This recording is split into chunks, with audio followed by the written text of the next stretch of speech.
You're listening to I Have Some Notes, a podcast supported by listeners like you. To contribute, visit patreon.com/I Have Some Notes.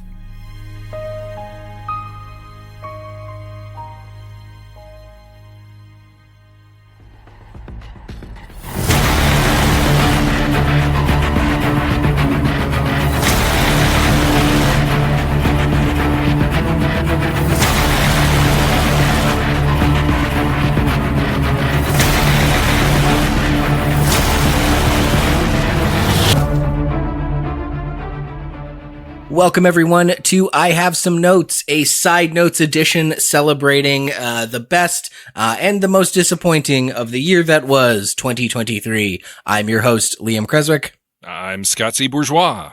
And I'm Greg Beaver. And let's get into our thoughts on the year. I mean, first of all, fellas, how was your holiday? How was your Christmas times, your New Year's times, just your year? How was your year? Yeah, Happy New Year's, guys. Yeah. Good to be back. Good to see everyone. My vacation was, nondescript. It wasn't exciting, but it was relaxing. I did have a pretty good time, and I watched a lot of movies, which was nice. Yeah, we all kind of made a point to cram in the last month and see a bunch of the movies we hadn't had a chance to catch yet that were getting like good reviews from friends and from the critics and such. So definitely did that too. Otherwise, I mean, holidays are always busy for me. I've got 2 kids. Got big families, so we see a lot of people. We did get a chance to see a movie together, you and I, so that was nice. Yeah, we managed to sneak Poor Things in right under the wire there. Yeah. Mm-hmm. And we saw it at the much maligned, if you're not an Edmontonian, it used to be a much maligned theater in the city, the city center theater. But this one went off without a hitch. There were no projection issues, no crackling sound. I was quite pleased. Fire alarm didn't randomly start going off. Right. Yeah. Yeah, you might note the absence of Asteroid City from anything I'm going to talk about this year, and I really think the fact that I saw it at the same theater and things did go wrong, and it grossly affected my enjoyment of that film. So that's too bad. Yeah, but yeah, I had a great holiday as well. Made my own potato chips for the first time. Oh, really? This like weird hickory salt that I got from like a fancy spice store, and basically it tastes like exactly like hickory chips. It was great. I'm really pleased. Oh, with nice. myself. So, yeah. Kind of like the hickory stick taste? Yeah, literally hickory sticks, Hostess brand hickory sticks. In fact, when I was mandolining the potatoes, I realized there's a setting on my mandolin that makes them into little stick form. So next time I do it again, I'm going to straight up make hickory sticks. Nice.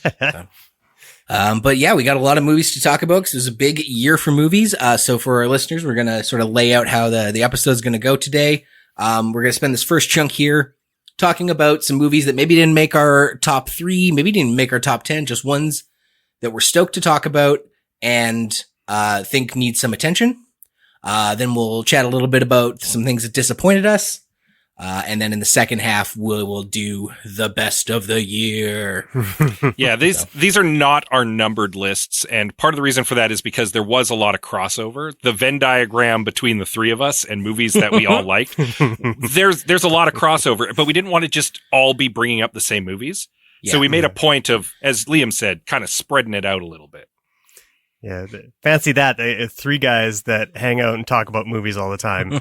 Ended up liking a lot of the same movies. Yeah, fair enough. And also 3 guys who hang out and have to talk about bad movies, trying to cram every good movie they saw this year into one episode. So they go, please let me talk about Dream Scenario, please. Yeah. I will say, if you just watched like big blockbuster movies, like huge title releases, franchise sequels and stuff, you probably thought 2023 was a pretty lousy year for film.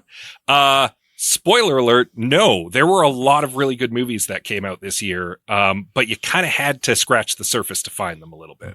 Yeah. Also, spoiler alert, we're going to try not to spoil anything this episode. Also true, yes. If it looks like we can't possibly talk about a movie without spoiling it, we'll give you the heads up so you can jump ahead, but we will be doing our best to not spoil anything in the movies we're reviewing and are talking about enthusiastically so that you can go into it with as little pre-knowledge as would warrant a good viewing. Greg, you want to kick us off with your rapid fire ones you want to just exciting movies to talk about? I first of all, I mean, I'm going to talk about Spider-Man Across the Universe, or Across the Spider-Verse, rather. Maybe the third one's going to go across the universe. I don't know. Yeah, just artistically, like, this movie is incredible. The amount of work that went into it, it looks fantastic. All the different art styles for all the different universes and stuff like that. Like, how much painstaking work went into it just kind of exploded my mind a little bit. And that's why, I feel it deserves to be on, a lot of top 10 lists. It's just unbelievable, the amount of artistry that went into it. Yeah. From an animation standpoint, it's definitely fantastic. I don't know that I liked it as much as the first one. Maybe because it's kind of like a cliffhangery, part 2 that doesn't really... It is a bit unfinished. Here's the weird thing. It has a perfectly good ending, like 15, 20 minutes before the movie actually ends. And then it ends on a weird, like, unfinished cliffhanger. And that kind of drew me out of it a little bit. Oh, really? Yeah. But I did like it. I want to say that. I don't know that I liked it as much as some other people liked it. I think that would have upset me a bit more had it not given me a lot of clues to where the plot was going and what the movie was going to be saying in the third one. So I think I'm okay with it encapsulating it that way. That's fair. I just didn't like it as much as the first one because it kind of hit the way the second viewing of Into the Spider-Verse hit, where, like, there's only ever going to be a first time for seeing Into the Spider-Verse, and no repeat watches of that first one or subsequent sequels is ever going to capture that day one first time you see the first one in the trilogy. It's the magic goes away after that first shot. Yeah. I think just as a graphic designer, it was making my brain fire off, like, all over the place. And this will be sort of like a theme throughout some of my other picks. So yeah. Fair enough. And again, it is visually spectacular. It is definitely like a highlight of animation, like, across the board. So I don't want to detract from the artistry that went into it. I just think as a story, I didn't like it as much as the first one. But speaking of crazy artistry, I think, Liam, you've got a pick that's sort of right down that alley. Yeah. For my money, the visual feast for the eyes, and with the story to boot was TMNT, the Teenage Mutant Ninja Turtles, Mutant Mayhem. Yeah. Just baffling. It's one of those movies where it's like, how did it take this long for someone to figure out the key ingredient to breathe new life into this beloved and silly property? The art style in this looks really cool. Like, the technical execution of Spider-Verse is probably more impressive, but the sheer just like what I imagined the design art book for Mutant Mayhem looked like was just so unique and cool and fun to look at. And then the fact that you got this, like, fun, youthful turtle story. They're not doing Shredder again. It just, like, I was very pleased, and it was probably my favorite kind of all ages animated kids thing that I saw this year. Yeah. It's very good. It's a lot of fun, and that their first fight is one of the best action sequences of the year, I think. Mm-hmm. I just liked all the voice. Like, it was a good use of being like, look, we got 100 funny people to come do voices. It was a good way to do that and not have it feel cheap. Yeah. Scott, what do you got? Well, we're all talking about animated movies we liked this year, so why don't I pull out one of those too? I'm going to go with the Super Mario Brothers movie. It was getting dunked on before it even came out because they hired generic voice guy Chris Pratt, who is generic voice guy for everything now. And that did not go over well, but the movie actually, when you sat down and watched it, it was better than it had any business being. For much in the same way as another movie that I know we're going to talk about on this list that is from Mattel, and another one on this list that's from Hasbro. This one from Nintendo, better than it has any right being. It's well animated. It's visually spectacular. It's got a great score that's very like Mario Brothers-y. That like hits all the stuff. Sick. Yeah. Jack Black sings a song in it, you guys. Bowser sings a song about his love for Princess Peach. It was just a delight from top to bottom. Was it like high art? Maybe not. But you know what? As an all ages like family friendly Mario Brothers movie. It was pretty good. It was at least as good as the Super Mario Brothers Super Show. And I mean, I want to say that as high praise. So I liked the pitch meeting guy's video on Super Mario Brothers because he basically just called it out for being the safest movie ever made, which I think is totally fair. Like, yeah, they did all the things that you expected of a Super Mario Brothers movie, and that's it. Yep. Yeah, they didn't. It definitely wasn't the riskiest movie of the year, but as animated features go, it was fine. It was the first movie I was able to take my son to in the theaters, so maybe that puts a little bit of shine on it too. But it was a good time, and he got it for Christmas, and we've already watched it twice. So nice. Speaking of first times, if this is your first time listening to I Have Some Notes, I assure you we are not just three man children talking about the funniest little kids cartoons we watched. We got some thoughtful entertainment. In fact, Greg, hit us with another one from this year that we were stoked on. Yeah, the next one I want to mention is the Creator, which not a lot of people loved, but oh boy, Gareth Edwards is just one of it might be the best visual director working today. His sense of scale is beyond that of anyone else working, I think. And I think the major knock on him is that he doesn't have a lot of heart to his movie, but this one found it for me. It's a good father's journey type story, and it did have a little bit more emotional weight than, say, Rogue One, right? And certainly better, a stronger movie than Godzilla as far as the emotional weight. So, yeah, it's not a perfect movie, but I give sci-fi a pretty long leash, and I was very happy with the Creator. Yeah, definitely an interesting one to look at. I was a little distracted by the animation on how they do the cyborgs like hole through their head, because I'm like, all these actors have green screen just like over a fraction of their head, and I couldn't not think about that, and it was a little distracting. But overall, I also really liked it. I just had to point that out because they got people with holes through their heads. When you're watching it, it doesn't feel that like it's so much of the special effects are so convincing. So good. So convincing. Like it's just, unbelievable how well, when you don't notice the special effect, that's kind of like high praise, unfortunately, for special effects artists. If it's just like, if you're just, breezily watching it and you don't see the lines and all that kind of stuff. Yeah, it's good stuff. You've done a great job. I was lucky enough to see Dream Scenario in theaters this past week. And it is not one you need to rush out to see in theaters, but it is one you absolutely don't want to miss when it hits streaming. One, for the Nicolas Cage performance, he's just having a blast. He's being very convincing in the role as this sort of like extremely awkward college professor who gets thrust into fame.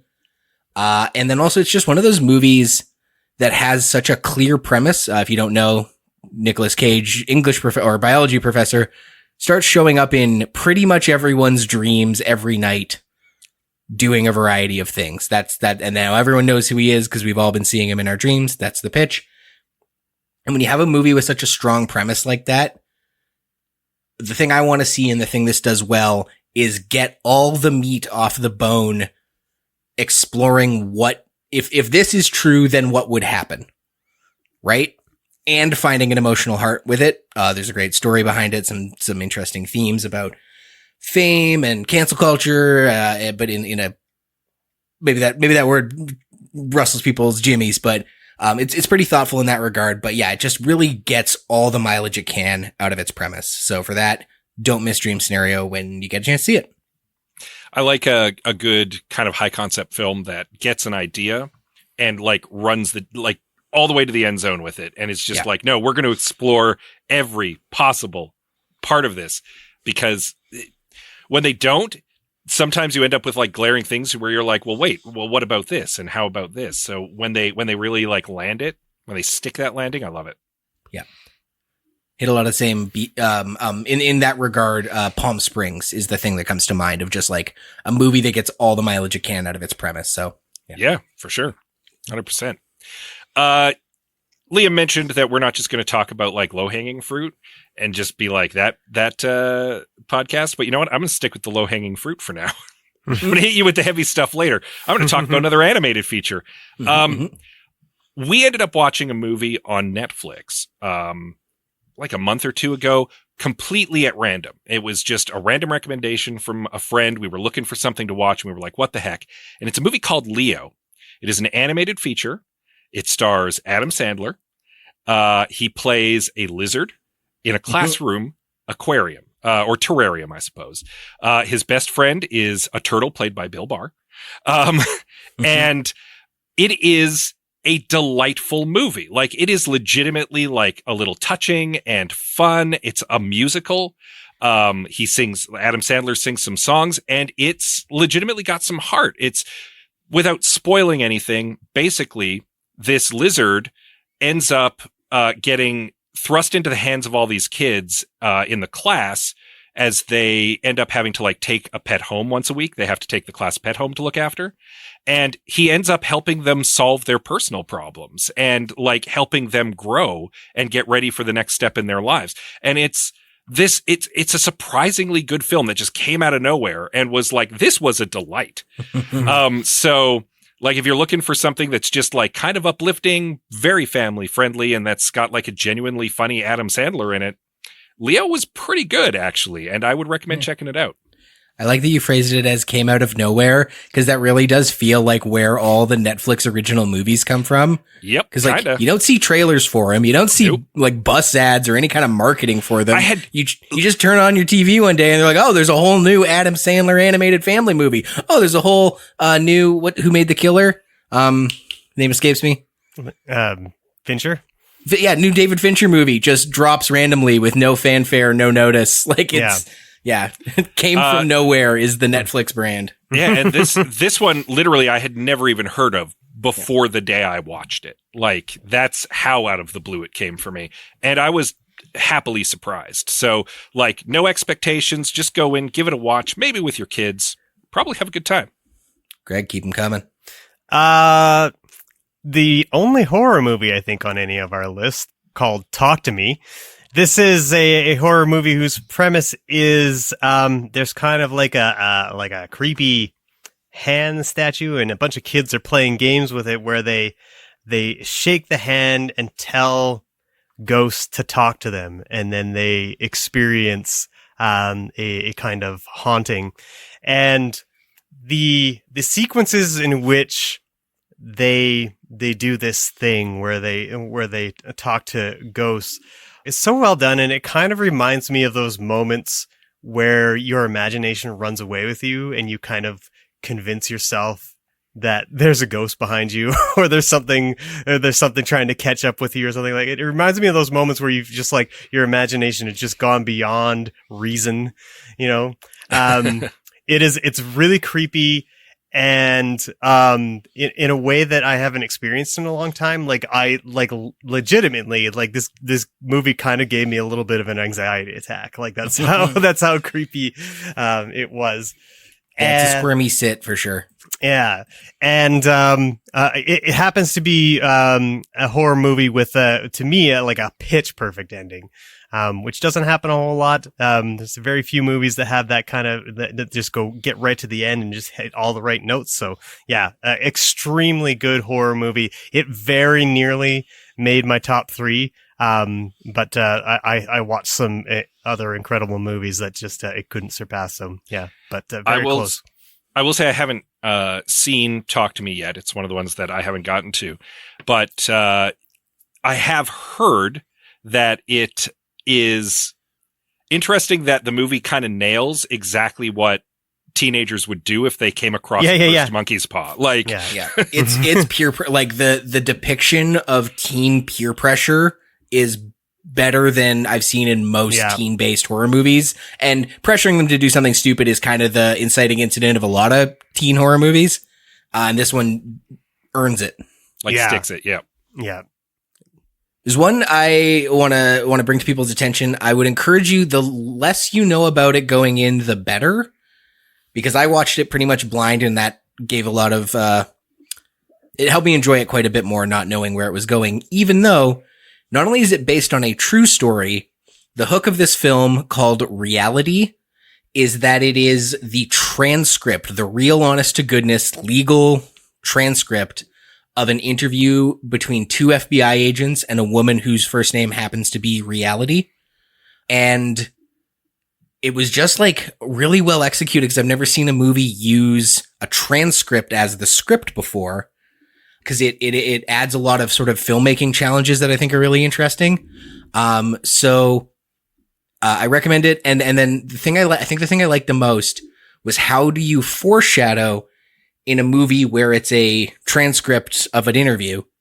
And what they do to foreshadow things is all of the establishing shots in her home where the interview is happening focus on little like tchotchkes and bric-a-brac and stickers around her house that consistently feature a character from a Miyazaki movie, where like, if you know, and you're like, oh, she's got little stickers of that character from a Miyazaki movie, I think I see where this is going. I think I see why she's in trouble with the FBI.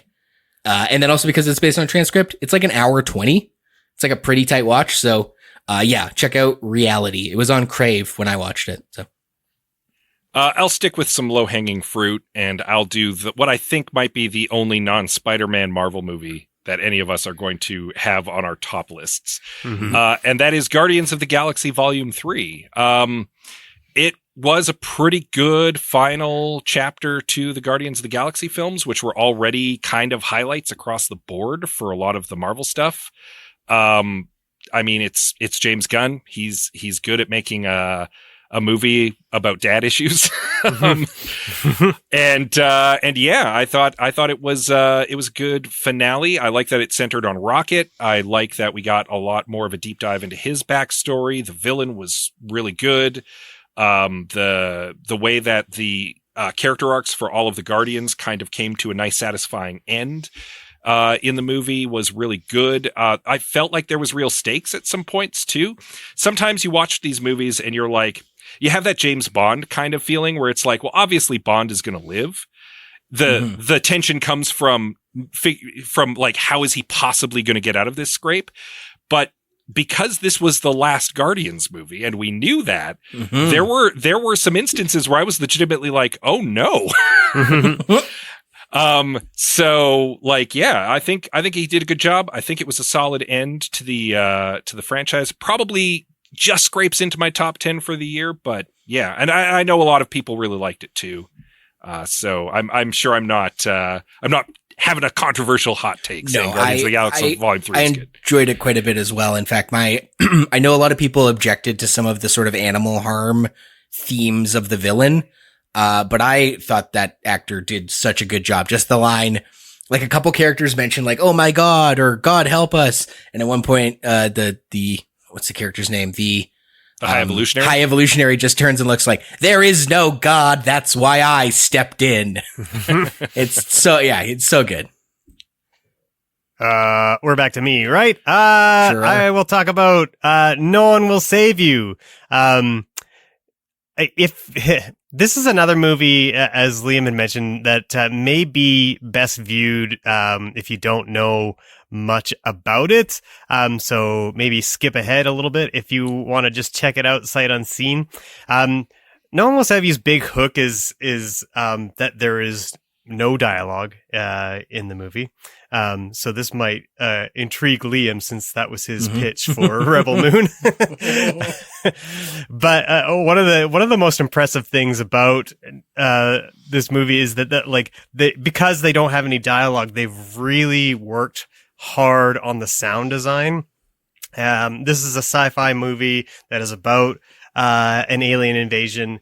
And the sound design when the alien first appears is so cool and so creepy. Just excellently done. And it's kind of a low budget movie that really uses its limited effects budget extremely well. And it's a very sort of like arresting movie, survival type movie. It kind of flubs the ending a little bit, but not enough to ruin it by any stretch of the imagination. So I highly recommend checking it out. We'll have to. Nice. It's back to me. Wow, I did the thing. I did the thing you just did. That's right. Yeah. So I think we can't talk about this year in movies without mentioning Barbie, and it, like Greg's talked to me, almost made my top 5, or top 3 rather. I really liked it, but we also don't need another dude chiming in on what's good about Barbie. So I will offer these 2 thoughts on it. One, I think the thing that really struck me about the Barbie movie is that it could have been so many other things. And the fact that it was this reflection on womanhood and modern feminism in this bubblegum pink package that made it digestible for broad audiences is wild and good and awesome, because it very well could have been like a family kids movie where like some doll comes to life or they got to go rescue a mermaid or a pony from a whatever the fuck. And like there are already Barbie movies. They're direct to video animated children's films. And the fact that this was like something so much more ruled. And for that alone, it's a feat. And then of course we, folks know they're going to make a bunch of Mattel movies now. Hollywood's going to learn the wrong lesson. They're going to be like, oh, you guys want movies about toys then? Toys and video games. Yeah. Five Nights at Freddy's and Barbie. Here you go.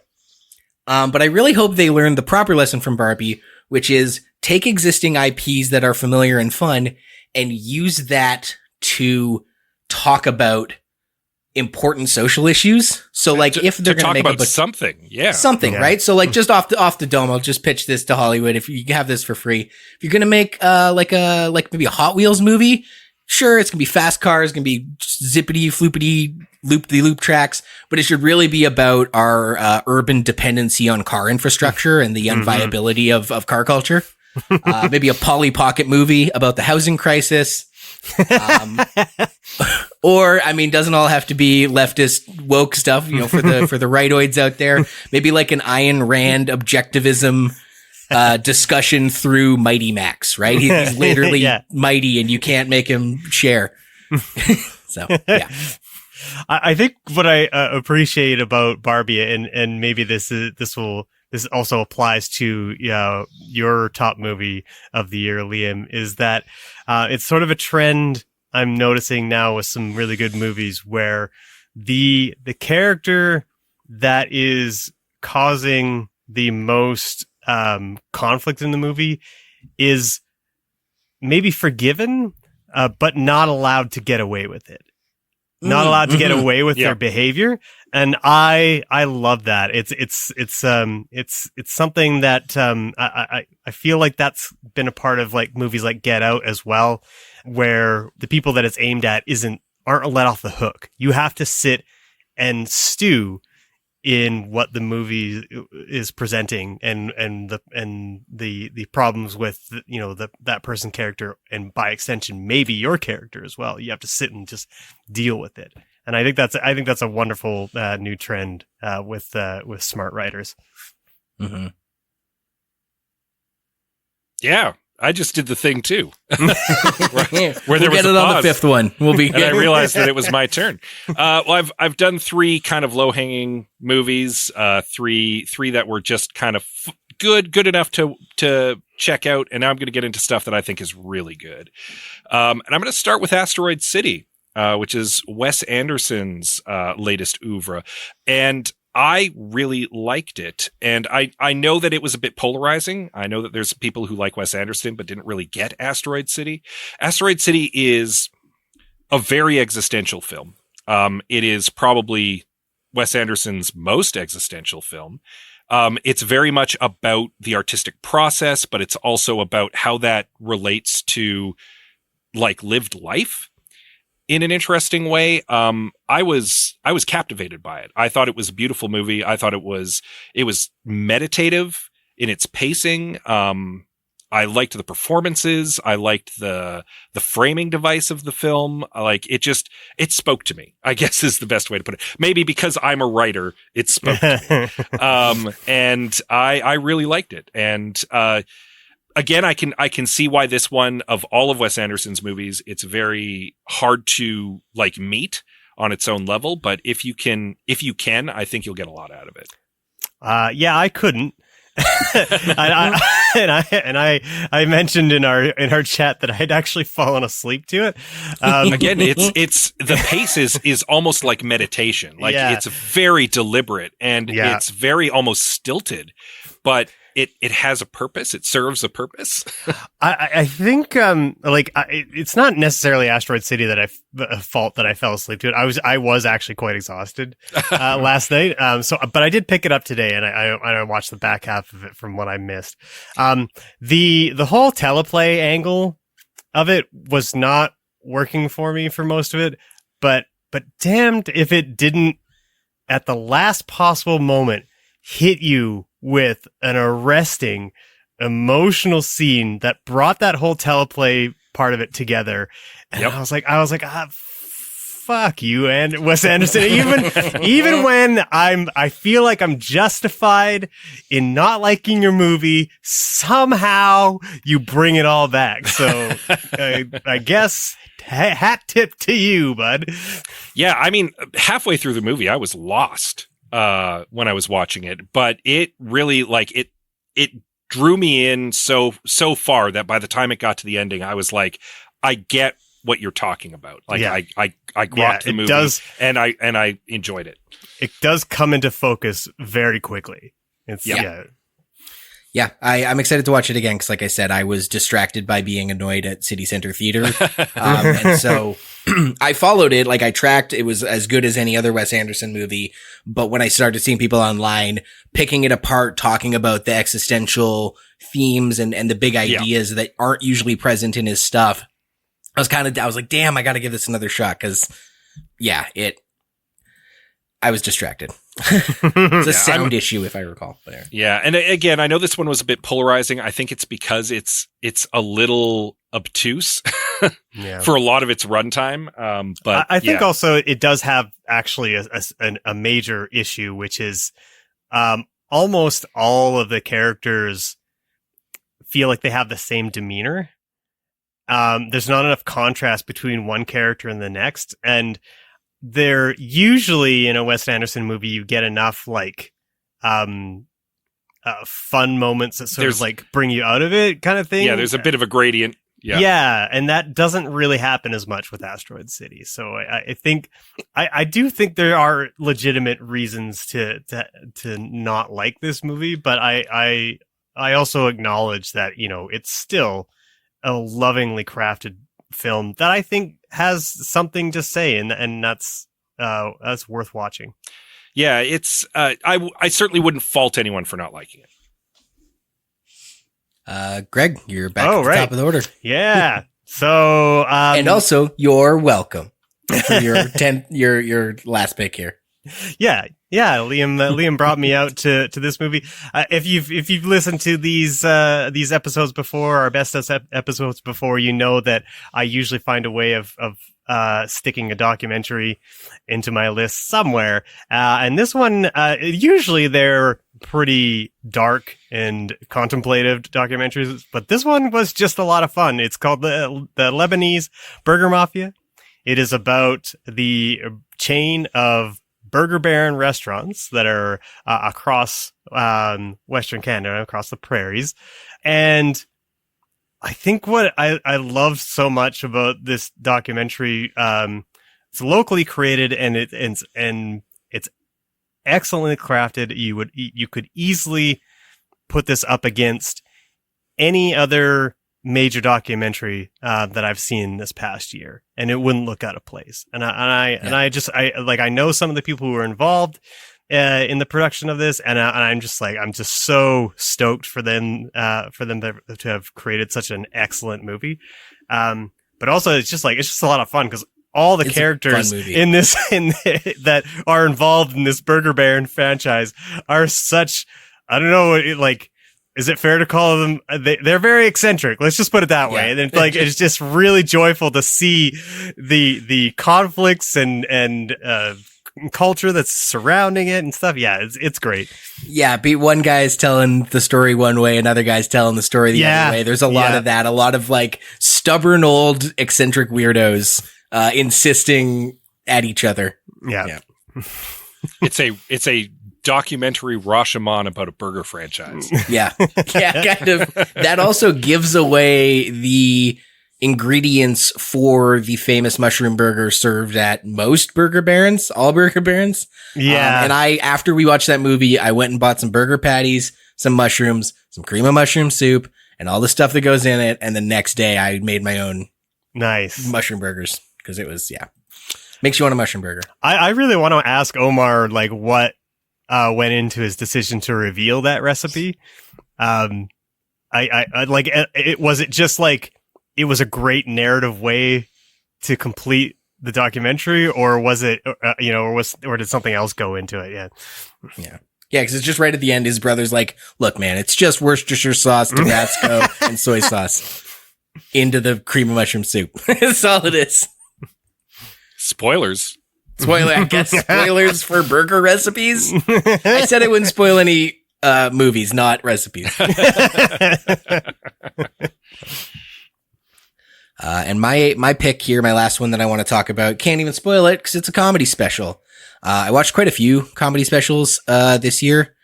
The Sarah Silverman one that came out, Baby J, the John Mulaney, and the third Hannah Gatsby special, and leaps and bounds. Holy hell. I strongly recommend Marc Maron from Bleak to Dark. It is this guy's best work. I am a Maron fan. I listened to the podcast for years, seen him live. But it is some of the best stand-up I have seen in years. He's got great stuff on like the rise of fascism in a way that's like really funny and cathartic. He's got, just a great bit of like a nice turn at the end. He's telling a story about, sort of a fictionalized story about, couples who would have had a kid during the pandemic. And then the turn at the end is just like so perfect. So yeah, if you're a stand-up comedy fan and you're also feeling, the crushing ennui of life in the 21st century, Marc Maron from Bleak to Dark is very cathartic. So I'll have to recommend that to Anita. She loves a good stand-up special. Mm-hmm. Yeah. I had actually forgotten that I had watched this, and yeah, you're right. It is excellent. It's one of the best, comedy, routines I've seen in quite some time. I am going to end off with one that very nearly made it into my top 3. It is a holiday movie and may indeed be a new holiday classic for me. And it is The Holdovers. This is a movie that came out toward the end of the year. It is very much a holiday film. It is fantastic. It is Paul Giamatti, Dominic Sessa, and Divine Joy Randolph. They are a professor, a student, and a staff member at this like boarding academy for boys in Maine who get stuck there over the holidays. Everybody goes home, but Sessa's character, Angus, ends up kind of being left behind by his parents. Giamatti's professor pulls the short straw and ends up having to be the like responsible guy who's there. And the cook is a grieving mom who's recently lost her son, who just doesn't have anything else to do for the holidays and is going to stick around. And it's this beautiful character piece. Paul Giamatti at his best, like possibly one, like I think he's a really, really good actor. And this is one of the best movies I've seen him in. It's just great. And it hits a lot of the holiday tropes that I like Paul Giamatti's character is like a Scroogey curmudgeon who like learns to open up over the holidays. He has a great relationship with this student develops. It like pulled all of the right emotional strings at just the right time over the holidays for me. And that might have elevated it, but like it's been getting pretty good praise across the board. And if you haven't checked out the Holdovers, you might consider it. You might consider waiting till Christmas 2024 though. Like maybe watch it in the season it's intended. I'll just say that. Speaking of Paul Giamatti and Marc Maron, the 1500th episode of WTF, he's the guest, and it's a very endearing interview. If you're a fan of Paul Giamatti, they're having a great time. They've never met each other, and they hit it off thick as thieves in a way that most Maron interviews don't reach, and he usually hits it off with people he talks to. Nice. Well, that right there is 15 sound recommendations for movies, but these aren't even our top 3 respectively. And since we've given you this great list, there's no reason to watch any of the following movies we're about to discuss as we go into our biggest disappointments of the year. And I like, Greg, that you phrased this as disappointments and not worst, because like the worst movie I saw this year was Rebel Moon, but it was not the most disappointing. I have 3 ones that really let me down. Actually, why don't I start this rotation and Greg and Scott can start the best ofs rotation. Sounds So yeah, the first movie that let me down profoundly was Fool's Paradise. It stars Charlie Day, written and directed by Charlie Day. That's Charlie Kelly on It's Always Sunny in Philadelphia, which I love. Big It's Always Sunny fan, and that's going to come up later. But yeah, this movie is just not funny. It's just not like it. The premise is a actor who's an obnoxious actor guy dies, I believe, and then they happen to find a guy who looks exactly like him but does not talk. Has like a disorder where he's just like a clinical. Not what's the word I'm looking for? Just like trauma response. They suspect, or either head trauma or lived trauma. Doesn't talk, and then it's just this guy who doesn't talk, bumbling his way up the Hollywood ladder until the final scene. Not really spoilers, but he's talking to basically the Koch brothers. And just there's barely a funny moment in it. In spite of them clearly trying, everybody's trying. Adrian Brody's in it. He's trying. Ken Jeong's in it. They're all trying. And it was like 40 minutes in, and he does this thing where he folds his leg over and kicks a coffee table over. It was the first time we laughed out loud. And it's like, this silly Pratt move should not be the funniest thing we've seen in 40 minutes. So I was rooting for him. I've never rooted for a movie to be good so hard as I did this one. Yeah. And it just, it doesn't get there. Sorry, Charlie. You're a brilliant actor. You're great as Luigi in the Mario movie. But Fool's Paradise, miss it. I thought that this movie had a great trailer that I was really intrigued by. And then, I was a little heartbroken when the reviews came out, and I was like, I guess I'm skipping it. Yeah. My first one is, I'm just going to come out and say right off the top, all 3 of mine were movies that we watched for this podcast. Are you saying that we watch bad movies most of the time? Or more importantly, mediocre movies, which are almost more disappointing sometimes. And that, I actually pat myself on the back. That means that I didn't accidentally watch much in the way of disappointing films this year. But my first one's going to be Indiana Jones and the Dial of Destiny. I didn't have high hopes for it going in. Like, even from the first trailer, I was like, oh no, this is going to be Crystal Skull all over again. I'm pleased to say it's not Crystal Skull all over again. This movie was better than that. But as a swan song to a legendary character who has 2 excellent movies, one sort of okay movie, and a dud, it's disappointing that this is how it goes out. Like, I kind of almost wish we'd just never gotten another Indiana Jones movie after Last Crusade, which was itself a really good finale to the character. And if they really wanted to make more Indiana Jones movies, don't trot out tired Harrison Ford, who doesn't really want to be doing it. James Bond, the character. He's an adventuring archaeologist. Anyone could play Indiana Jones. Just put a hat and a whip on them and have them go spelunk in a cave. Like, I was disappointed by it, and it's partly because it was almost on the cusp of being good. It's just what it is. It just had that Ookie Studio cynicism, cash grab, nostalgia, funk all over it. Unavoidable. Well, my first major disappointment was Mission Impossible: Dead Reckoning. This is a series that I genuinely quite like, especially in the sort of Christopher McQuarrie era of Mission Impossibles. They're all quite fun. This one, however, suffers from what many other action franchises suffer from when they get long in the tooth, which is the hero worship of the main character.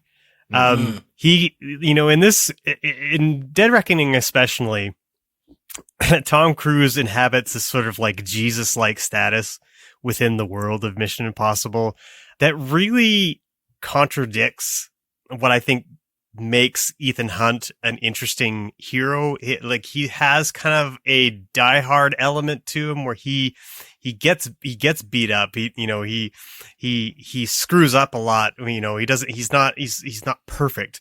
And that is compelling to me. But when the characters around him sort of treat him with this massive irreverence, it just kind of takes away from all that. And outside of that, honestly, most of this movie, despite, a couple excellent stunts here and there, kind of boring. There's a really great chase scene with Tom Cruise and Haley Atwell. Christopher McQuarrie is kind of the absolute master of the chase scene. And it's got this lovely, sort of like contrast of fast cars versus this little tiny car kind of thing. And it's funny the way it's presented and stuff. It's excellent. But the rest of the movie is it's just mostly dumb. Very, very dumb, especially the way that it treats AI and things like that. So yeah, I'm not really looking forward to part 2 if this is the way that things are going. Also, there wasn't a heist. There's no heist in a Mission Impossible movie. Come on. That was extremely disappointing. So yeah, I drummed up all of my patience for Tom Cruise, the Scientologist, to be able to sit through Top Gun Maverick last year. So yeah, I'm good on Tom Cruise movies for about another 5 years before the tank will be full again, where I can look past his weird personal life. The Scientology thing, I use all of my cognitive dissonance on Elizabeth Moss and Beck. So yeah, I mean, I like the way that this movie worships him. It really kind of, it makes Tom Cruise, the Hollywood actor, come out more than the character, right? And that's a big problem because you really don't want to keep remembering that it's Tom Cruise. Liam? Yeah. I was just Googling, make sure I said Elizabeth Moss. I'm like, that's who I meant. Yeah. Okay.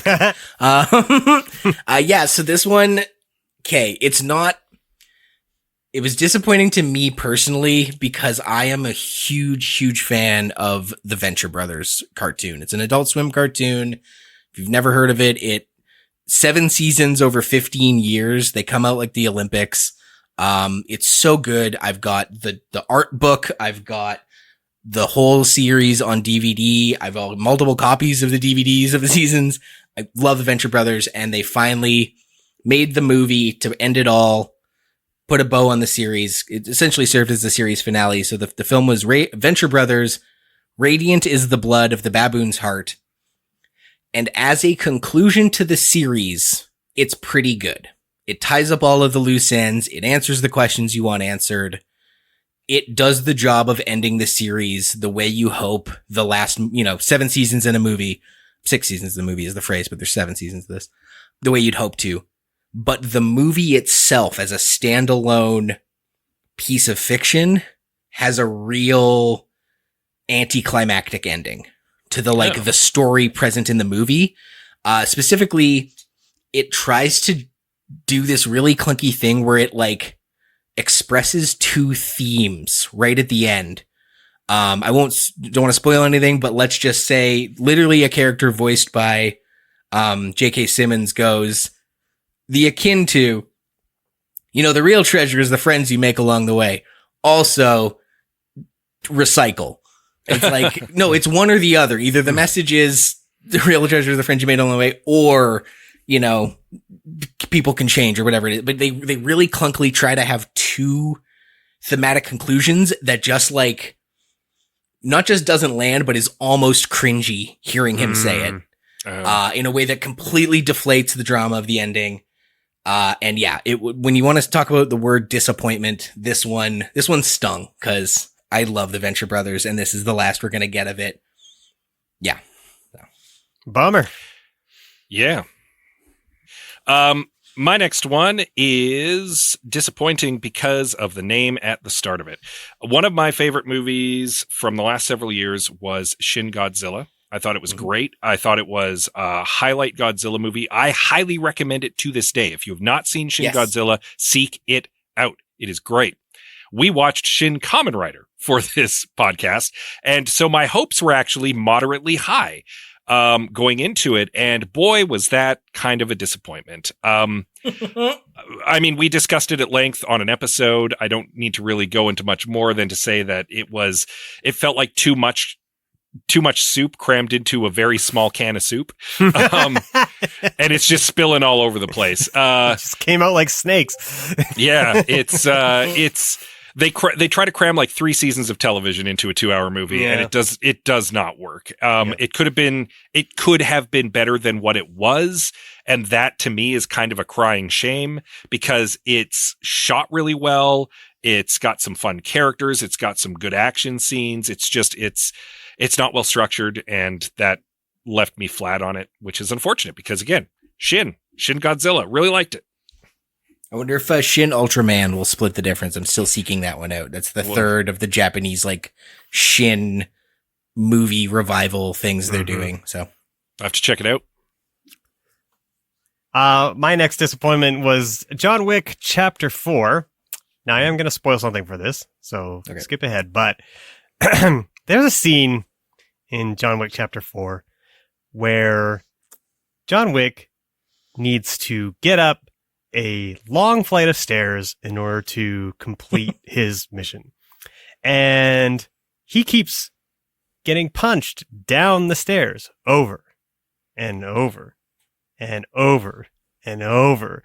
And I feel like that is a very good metaphor for the John Wick series as a whole at this point. There's no reason to have really made a sequel to John Wick. The first movie is so tight. It stands alone and it's on its own. It's one of my rare 5-star movies. It's as far as I'm concerned, it's near perfect. Yeah. Yes, exactly. It does present a lot of like interesting lore that would be fun to explore, except that the world that John Wick seems to inhabit, this sort of like assassination ring that's supposed to be shadowy, seems to operate completely out in the public and nobody gives a shit. There's a scene in chapter 4 where they're having a gun battle around the Arc de Triomphe in Paris, and there's just wild murders going on all over the place, and like other cars that are going around the Arc are just like, gingerly steering around all this mayhem. It cuts all the tension out because there's like there's no drama of like the consequences of any of these assassins' actions, and it just bugs me. It just seems so weird that this world is so vapid. It's almost like no one else exists except for the assassins, which doesn't really make it a fun, shadowy organization at all. It just makes that, I don't know, a crappy universe that where everyone just like is out to kill each other, I guess. I don't know. Anyway, it's time to put John Wick to bed. Please don't make any more of these. Thank you. Oh, they've already announced bad. the They're fifth making one. a spin-off. Yep.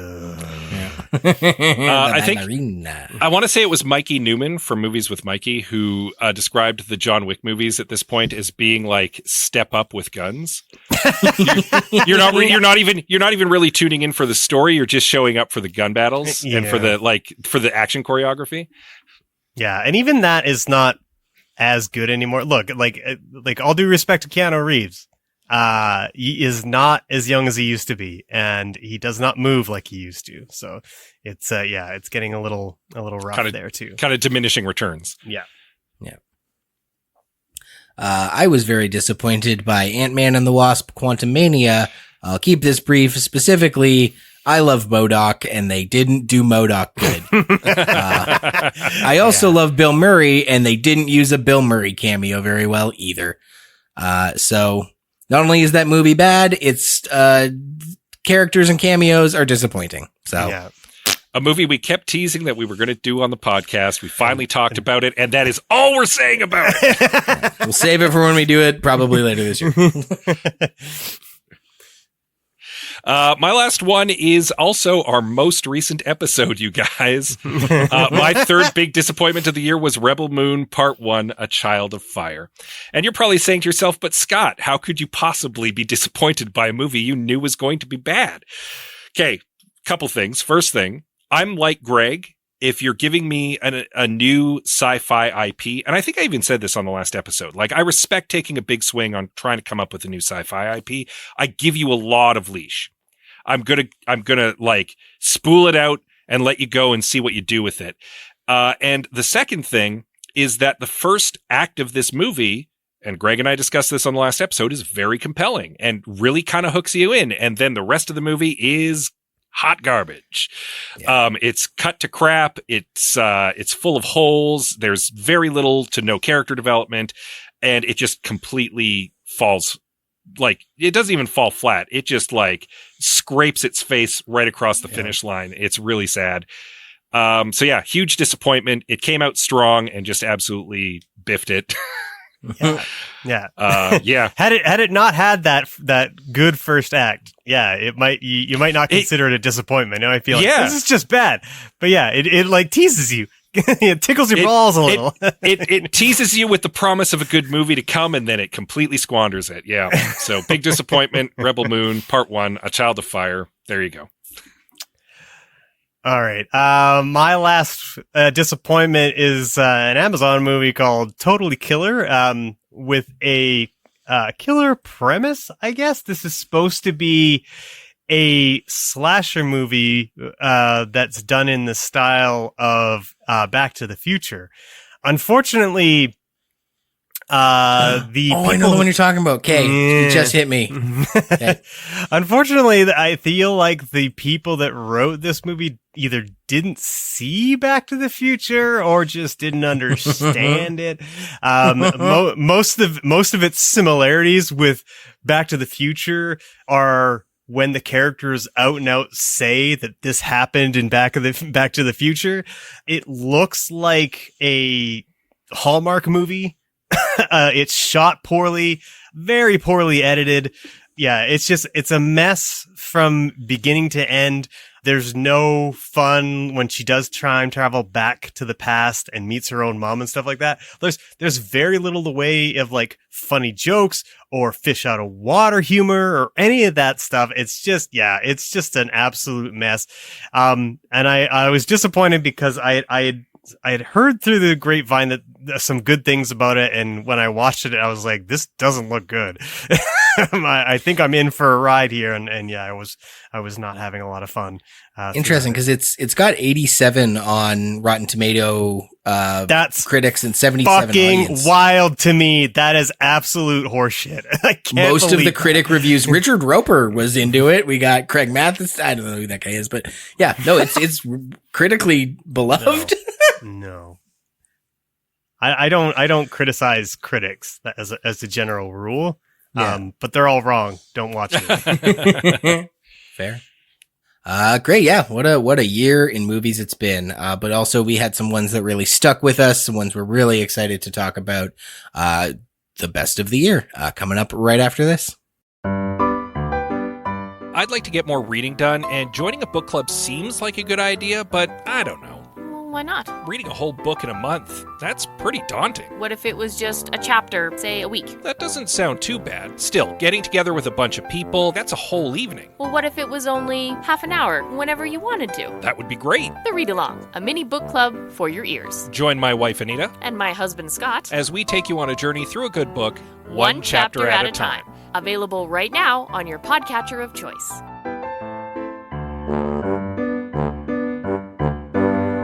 Welcome back to I Have Some Notes. We're talking the best of the year, and I'm really excited to get into this because we have 3 films each that we would count among our best. I'm calling mine favorite, because honestly, some movies that are on your guys' lists are at my actual favorite, like bests of the year. Sure. Like, if you ask me which one is the literal best one, it'll be some of the ones you guys talk about. So my three are kind of ones I just really loved, me personally. But that Venn diagram making it hard to put out numbered lists. Yeah. So Scott, why don't you kick us off? Are we doing a numbered list, or are we just doing three? Are we calling them in order? Yeah, or are we just calling it three? Yeah, why not? Let's go from 3 to 1 here. Yeah. Sure. Well, okay. My number 3 one that I have here is a movie that I literally just saw and have not been able to get out of my mind. It cropped up on a couple like top lists that I'd seen. I have some friends who'd seen it as well. Greg, I think you saw it and really liked it as well. Yeah, I saw it as well. I really liked it. And that is They Cloned Tyrone. It's a Netflix movie. It's another one of those ones that you probably didn't hear about because it just went right to Netflix. Seek it out. Watch it right now if you've got Netflix. Like, stop, pause the podcast. Go watch They Cloned Tyrone. Come back. We'll talk some more. It is a sci-fi blaxploitation dramedy. It is, if you've ever seen Black Dynamite, one of my favorite movies, which is a loving parody of the blaxploitation genre. This is What If Black Dynamite but played straight.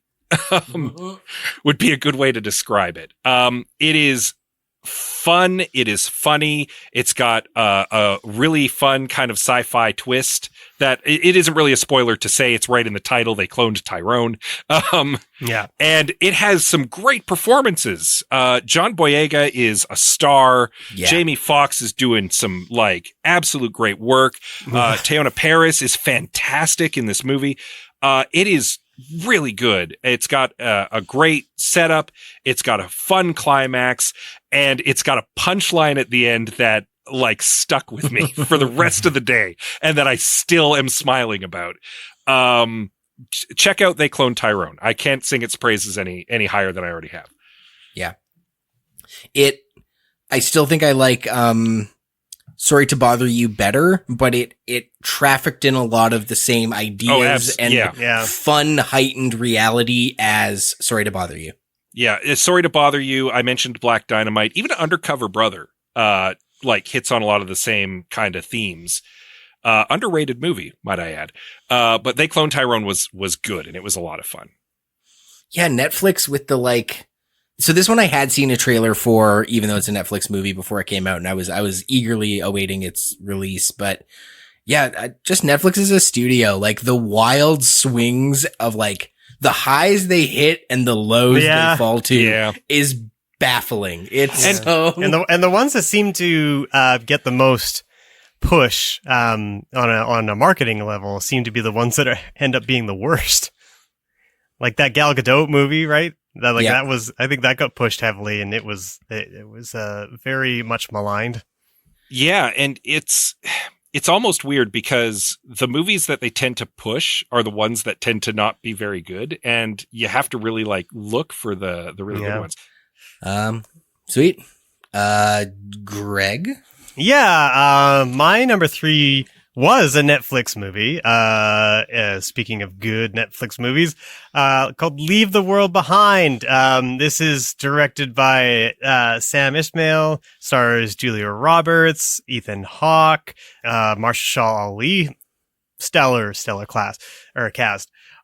I think this will be maybe the most controversial pick of the night because there are people who hated this movie, some of whom I know for a fact listen to this show. But for me, Leave the World Behind spoke to things that I was already very much preoccupied with.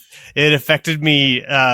It was just the right movie, exactly the right time. So if you'll permit me to get philosophical for a moment, sure. Art is a mirror for society. It can show us like what we're thinking about and what we're worried about. To say we're living through tumultuous times now, I think would be like an understatement. Like, democracy, the environment, our very freedom are all under clear and present threat. And what I think is so brilliant about Leave the World Behind is how adept it is at showing us how we're processing all these things. So, like, full disclosure, when I watched this movie, I was right in the middle of reading Doppelganger by Naomi Klein, which, side note, you got to go read this book. Please, everyone, read this book. It's like reading a roadmap for how to process all the insanity that's going on around us. I guarantee that if nothing else, it will provide you with a bit of clarity about how our slow motion slide into fascist apocalypse and why so many of us are going along with it. Anyway, Leave the World Behind was kind of an interesting companion movie to Klein's book, because every character in this movie is their own distinct archetype representing how we're responding to this slide. There's the person who is picking up that something is wrong, but not reacting to it. There's the person reacting, but doing it in destructive ways. There's the person desperate to do the right thing, but when confronted with the opportunity, cowers away from it. And I felt myself in that big time. Then there's the person making all the necessary preparations and the person who would rather live in ignorance and just be pacified by entertainment. I love that, like, none of these characters and archetypes in the movie are presented or treated as right or wrong. They they simply exist and have to find a way to, like, trust one another enough to deal with the world that is literally collapsing around them. It's a movie that's steeped in not so subtle metaphor, but I kind of loved it for it. So yeah, that's my number 3. It's great. Go watch Leave the World Behind and, ignore the critics. And have a the critics polarized opinion. Don't actually ignore the critics. Greg, I sorry to keep hitting you with Rotten Tomatoes stats. You've got some wild ones on here that are worth noting. What do you think the tomato meter critic score is for this? 86. Pretty good guess. 76. Okay. Audience score 34. Yeah. And if just even on the Google review page, it's just like you Google the thing and it shows you like Google reviews, and it's 1-star reviews more than all other stars combined, at least according to Google. Right. But you've sold me. I'm going to check it out because I am also dreading the nightmare world we live in. I kind of get why audiences may be put off by it, because it's not super interested in a conclusion. Like, it's not, I wouldn't call it a satisfying movie, but I just love the ideas that it was trafficked with. And I feel like it justifies itself in not really reaching for a hard conclusion. That's just me, but it does start off in kind of maybe an uneven fashion. The first scene kind of makes you feel like this is going to be kind of, I don't know, almost like a satirical movie, but it's not that. Because I was going to ask, how does it maybe compare to like Don't Look Up, which was also very divisive Netflix collapse anxiety? I guess it would be kind of like the anti Don't Look Up, where Don't Look Up is very much in your face. This one, as I said, is much more metaphorical. Yeah. And yeah, there's a lot of things to unpack, and I've spent, I still think about it quite a bit, and I watched it months ago. Yeah, so. I watched it on Greg's recommendation. It is good. I liked it as well. I liked it as well because the stellar cast, and there's some like really good characters in the movie. It's more almost about the characters in the situation than it is about the situation itself. And I found that very compelling because I was kind of there with them, and the movie actually ratcheted up the tension quite a lot. Like by the end of the movie, I was on the edge of my seat, and kudos. Like it as a kind of like societal collapse into the world thriller goes, it did the trick. So yeah, I'd also say check it out. Also, there's kind of a big swing at Elon Musk in the movie. That's kind of funny. Nice.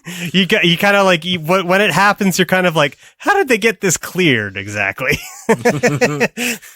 Well, it's funny you bring up Elon Musk because mine touches on tech industry visionaries. Though these guys arguably contributed much more than old Musk ever did.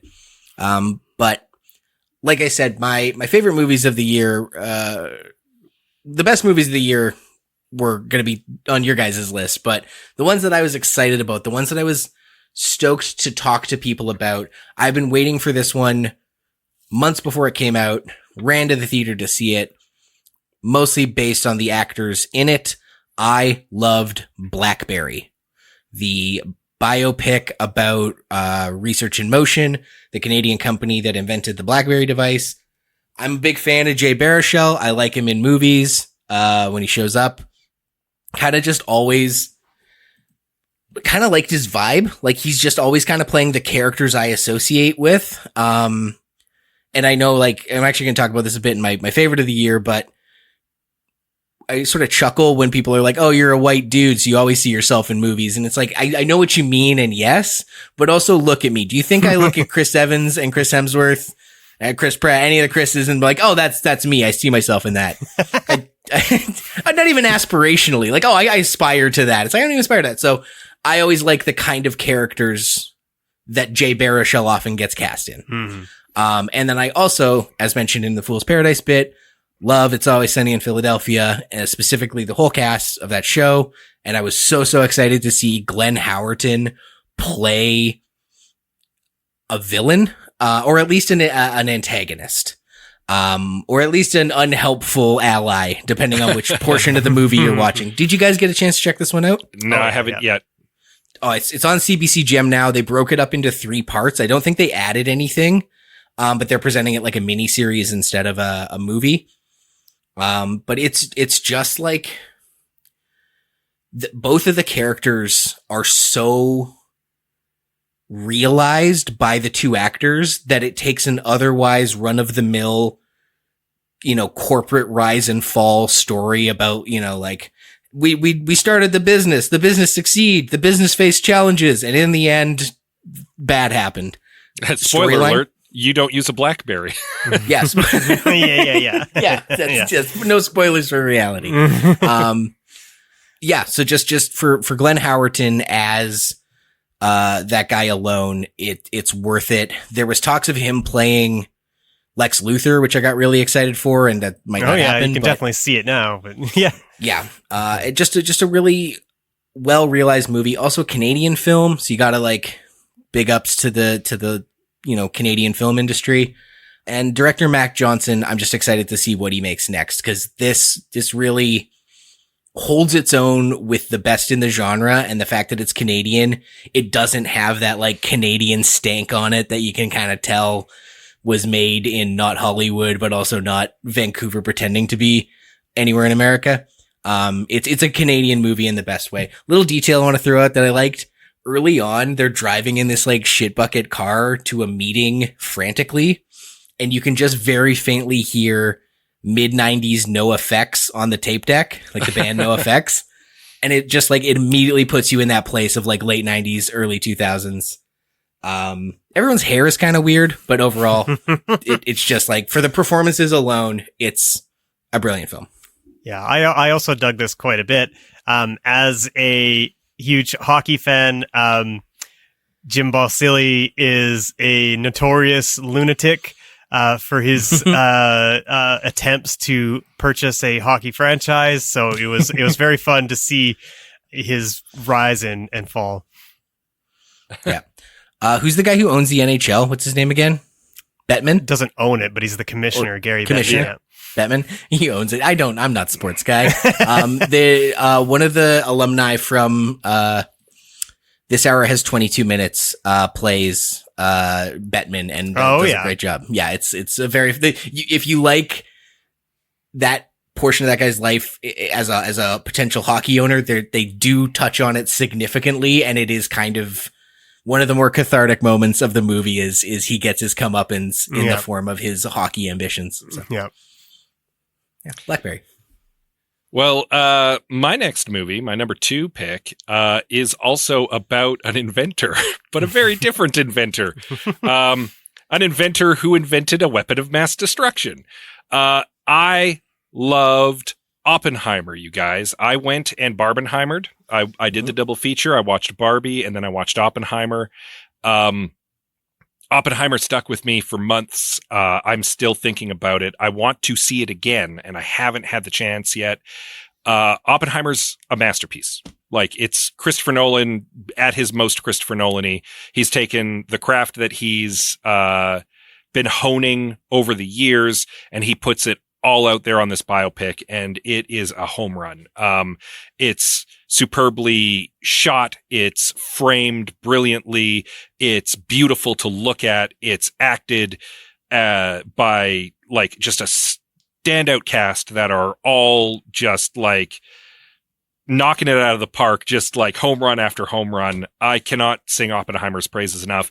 It is edged out by my best movie of the year, but I cannot recommend it more highly. If you have not treated yourself to Oppenheimer yet, it is long and it does not feel long. And I mean that that's true. as high praise. It is riveting. Go and see Oppenheimer. It has one of my favorite scenes of the year.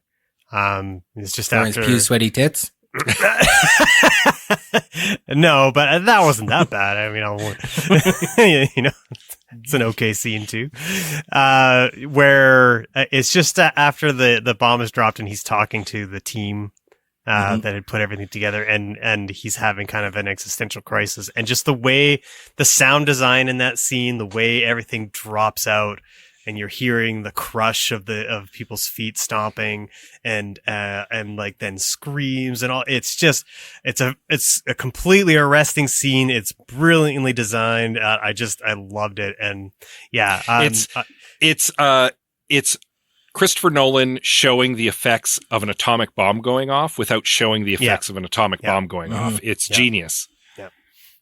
I certainly enjoyed it, but I think the thing that kept it off any of my really high-ranking slots or what have yous was I don't know that I understood the relevance of his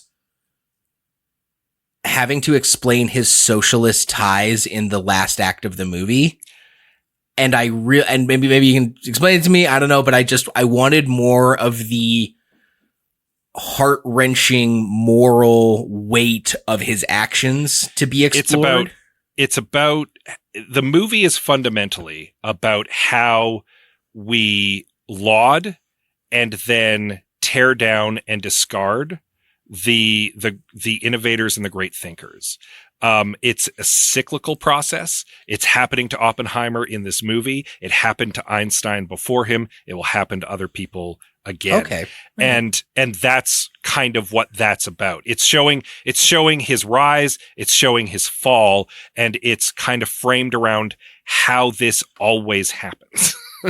That's fair. I guess when you talk about, the first movie to really sink its teeth into this guy's legacy, I was really expecting more of the existential weight it would wear on a man. I mean, the guy's literally, his quote is, "I am now become death, destroyer of world." Like the guiltiest guy in the world is enough of a movie to me that I didn't necessarily think this like up and down socialist thing added the socialism thing. The socialism thing is ammunition. I'm at risk of tiptoeing up to spoilers, and it's a biopic. So, I mean, how can you really spoil a guy's life? It's just ammunition that the people who are trying to ruin him are using later on in the movie. That's fair. Even though we spend a lot of time on it. And unfairly, that's part of the framing as well, is that he does not deserve what's happening to him. He did this arguably heroic thing for the nation, obviously deeply morally complicated thing for the nation. But yeah. Yeah, I guess that's what I'm saying is there's enough meat on the morally complicated bone that I understand now your thing about this like cyclical rise and fall of brilliance, but I'm like, that's two different ideas. And I think there's enough there with the existential weight of his crimes against humanity. I mean, there's that too. Yeah. Though, I mean, it discusses that as well. He invented something that was going to get invented. Does that absolve him of that guilt? Like, he wasn't the one who pulled the trigger, and that's discussed in the movie. And I think I wanted more of those kind of conversations. Fair enough. And less about tearing a guy down. So fair enough. It is, again, though, Very good. Check it out. Movie. Obviously, there's a lot to chew on about it. I think it's fantastic. Yeah. Check out Oppenheimer. And like overall, I liked it. I hope no one mistakes me. It also generated some great memes. I don't know if have you guys seen when someone overlaid Linkin Park's "What I've Done" to the end of Oppenheimer? It's fucking great. My number 2 movie of the year is Anatomy of a Fall. Anatomy of a Fall at first appearance it appears to be like a crime thriller.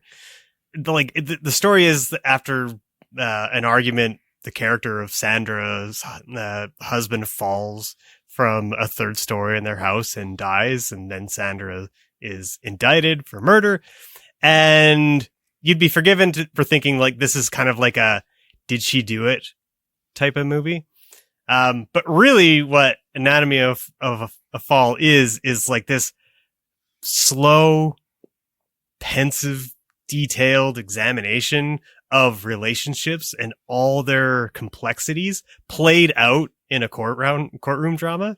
And it also expertly interrogates like surface level analysis and how easily we drift to easy conclusions when the reality is far more messy and difficult to understand. As my wife Erin said, like it's completely engrossing. I like for a movie that's very much a talkie, like I was gripped by it, almost straight away from the beginning. So I highly recommend checking out Anatomy of a Fall. And I feel like the star of this movie, her name's Sandra Huller.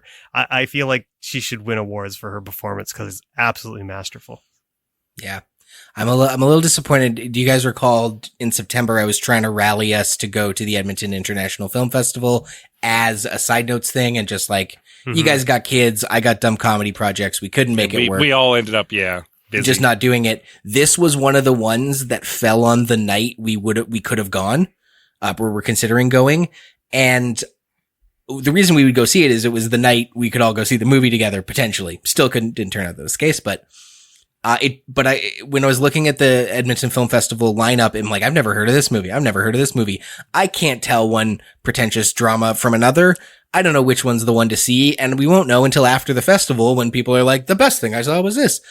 So I guess the moral of the story is take a chance on movies you've never heard of at your local film festival, because you might be getting a rare opportunity to be among the first to see some of the best of the year. Yeah. Cause we very well could have saw this in September, and I wouldn't have known it from any other, foreign film at the film festival. Yeah. What part of the world was it from again? It's from France. Fancy. My second favorite film is also from a far, far away land called Faerun. I loved Dungeons and Dragons, Honor Among Thieves. If you've listened to this podcast for any amount of time, you know that I'm a big D&D nerd. I'm in a Dungeons and Dragons improv show. I play the game on a regular basis as both DM and player. And we've also done the 2000s Dungeons and Dragons movie on this podcast, and it was bad. It was a very bad movie. And I feel like, I don't want to say they listened to our podcast, took all of the notes, and then went and made the perfect Dungeons and Dragons movie. But there is a non-zero chance that's true. Cause it hits. It is fun. It is funny.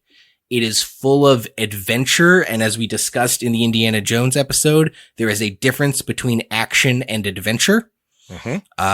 Usually it's more environmental based an adventure, puzzle based an adventure. This one just like has a ton of fun. The two things I want to highlight that really struck me about it. One was how they do the fan service for giant nerds like me. They don't put it in the middle of scenes that are important to the story and bog it down and waste time making sure they get these cute little references in during the meat of the movie. They do it all in the background and the establishing shots. So like little like monsters that you'd recognize, offhand references to characters or places from the D&D lore are like in the margins of the movie, which is where they belong. Unless they're actually plot important, at which point you do get a little Cliff's Notes. You get caught up adequately. But it's no more exposition than you would have got if this world was created whole cloth for the movie. Yeah, absolutely. Yeah, it's exactly as much exposition as you need, regardless of the fact that some of these worlds have whole Wikipedia articles written on them 20 years ago. So that was very great. And the other thing I loved, no spoilers, but the ending you should be able to see coming from a mile away. It's a pretty rote ending, but I was so engrossed in the movie that I did not have the brain space to guess ahead and think ahead to see where the quote unquote the movie was going. It fully turned off my I have some notes brain, and I was 100% invested in the story. And so when the otherwise fairly predictable ending hits, I was genuinely surprised and like, oh yeah, yeah, making delightful noises, making just like it's a happy ending. Of course, that's what he's gonna do. I will say one of the best parts of Dungeons & Dragons Honor Among Thieves is how accessible it is. If you were reticent to go and check out this movie because you were like, I don't know anything about Dungeons & Dragons, I'm not going to get anything out of this movie, don't. It is completely approachable from a layperson's perspective. Yeah. Liam absolutely said it correctly when he said, like, you get all the information you would need. If this was your first time seeing Star Wars, you'd understand this movie just as much as the first time seeing Star Wars. Yeah. The first Star Wars specifically, not the ones that are bogged down in their own lore. It gives you just enough that you know what's going on, that you can follow what the characters are up to, that you understand the stakes, and that you buy into the world, and you don't need to know anything else. And the movie understands that, and it just it takes all that and chucks it, as Liam said, in the background, and that is great. That makes it a wide appeal movie that you should go and see because it is a heck of a lot of fun. Yeah, the bar for faithful game adaptations, be them video game or otherwise, has been set, in my opinion. Like it's up there with The Last of Us that came out this year in terms of like, yeah, you did it good. You did the thing that you wanted from the thing. Like, yeah. Kind of guess that's what you said about Mario, but like Mario is less elegant in its delivered what you wanted, just less elegantly. So. Well, and of the two starring Chris's, Dungeons and Dragons Honor Among Thieves definitely pulled the better Chris out of the box. We'll put it that way. Chris Pine legitimately is delightful in the movie, and once again shows that he actually is not just handsome, has very good comic chops. Yeah.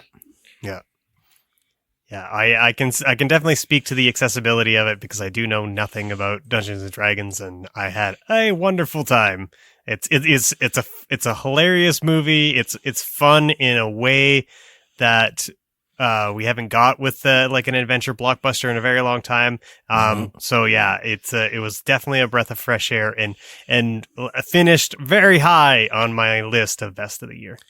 The Marvel movies should all, after they take a year off and figure out what they're going to do about Jonathan Majors and all the other nonsense, they should take notes from this movie because it's how you do fun, accessible adventure well. Agreed. Well, two of my top movie picks for this list were both World War II movies. They were both thoughtful dramas. And my number one pick edged out Oppenheimer because it dealt with really heavy themes about like survivor's guilt in the wake of devastation, in the wake of being on the losing side of a war. And it also happens to be a Godzilla movie. Godzilla Minus One, holy crap. I said earlier in the episode, Shin Godzilla set a very high bar for a Godzilla movie for me, and this one cleared it, and then some. Godzilla Minus One is a great movie, period. The fact that it is also a great Godzilla movie is almost incidental to how good this movie is as a post-World War II drama. The characters are fully realized. They have great arcs. Their stories are touching, and you feel the stakes when a giant monster comes and starts stomping on everything. It's also from the ground level. Like, it's a Godzilla movie that's on the street looking up at Godzilla, and Godzilla is friggin' terrifying. Which is amazing because Godzilla has been like along the spectrum of hilarious through terrifying over the years. And this Godzilla was scary. Mm-hmm. I loved this movie. I said I rarely give movies 5 stars, and this one got 5 stars for me. Like, it's fantastic. Go and treat yourself to Godzilla Minus One. Even if you're not a Godzilla fan, go just for the rest of this movie. Godzilla is just icing on what is already a really, really good cake. Check it out. Yeah. The solution to defeating Godzilla in this movie is wonderful, clever, and kind of funny all at the same time. It's great. At risk of tiptoeing up to spoilers, like the Japan post World War II, they don't have an army. And the US is embroiled in Cold War stuff already. So like they can't just march warships out to go blow up a giant lizard. And so like regular civilians have to band together and come up with a clever solution to a kaiju stomping through their city. And it's kind of genius, actually. Mm-hmm. Yeah, obviously Oppenheimer and Barbie was the famous double feature of the year, but I think this film and Oppenheimer make an excellent complement to each other. And a lot of what I loved about this movie, and like I said, I would probably count this among my favorite of the best of the year over Dungeons & Dragons and Blackberry, but you were going to talk about it, so I can talk about other stuff. It scratched the itch I wanted Oppenheimer to scratch. It talked about those themes and ideas of the trauma of apocalyptic level war, nuclear war. And yeah, I think it would make an excellent double feature with Oppenheimer because they're really almost two sides of the same coin. Kind of in a way, yeah. Yeah. And that's a great idea, actually. If you haven't seen Oppenheimer and you haven't seen Godzilla Minus One, just hook those into your veins one after the other. Set aside a day, do one in the morning, do the other one in the afternoon. Treat yourself. Yeah, I'm glad I saw it in theaters too. It was a joy to watch it in a packed theater. I went and saw it by myself in a matinee in an almost empty theater. No, because I wanted to see it so bad, and I couldn't find anyone to go see it with. There were maybe 6 other people in the theater with me. Oh wow! Mine was sold out. I was like, I enjoyed the experience wholeheartedly, even without a full theater. It was just great. Yeah. Well, I get to present a movie that I think we all really liked, but happens to be at the top of my list. My number one. Liked it the most, but we all loved it. Yeah. But we all loved it. It would probably be my actual number 2 in my top 10 of the year. Yeah. So my number one movie of 2023 was Poor Things. Yorgos Lanthimos is a director just at the top of his game. Might be the best director going right now. Go carry on.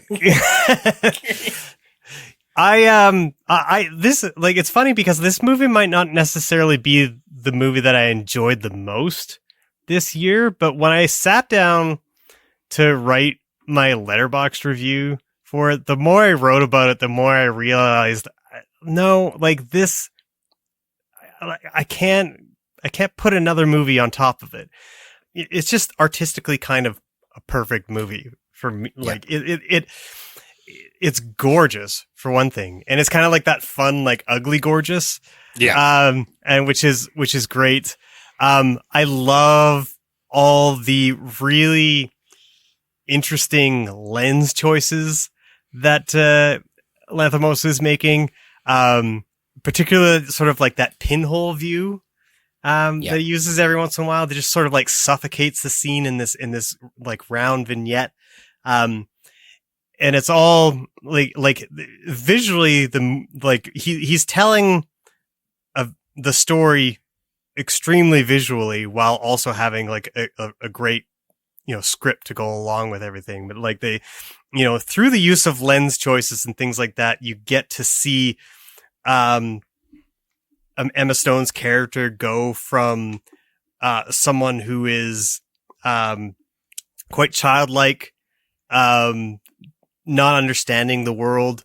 And you get a lot of like really distorted wide angle lenses. And as the movie progresses, the distortion of the lenses sort of starts to fall away, and you get much greater clarity in the image. And you also obviously go from like black and white to color. So as she becomes more of a colorful, more intelligent person, that also sort of like follows. It's just there's so many brilliant touches with it, and like holy cow, like Emma Stone, oh yeah, unbelievable in this movie. Like just her movements alone with this sort of Frankenstein-esque character. She's also doing this great job of like, these weird, awkward movements that are really funny and pronounced, but also fitting for the type of character. If like, her character has like another person's brain essentially inside them, right? So like it's fitting to how, the history of the character and stuff. And she does a wonderful job of evolving her movement throughout the film as the character, becomes, more like whole. learns more whole, learns about the world and things like that. But she still, even in the end, still has a little lilt of those original movements. It's just bloody brilliant. Greg and I went and saw the movie together with my friend Devin.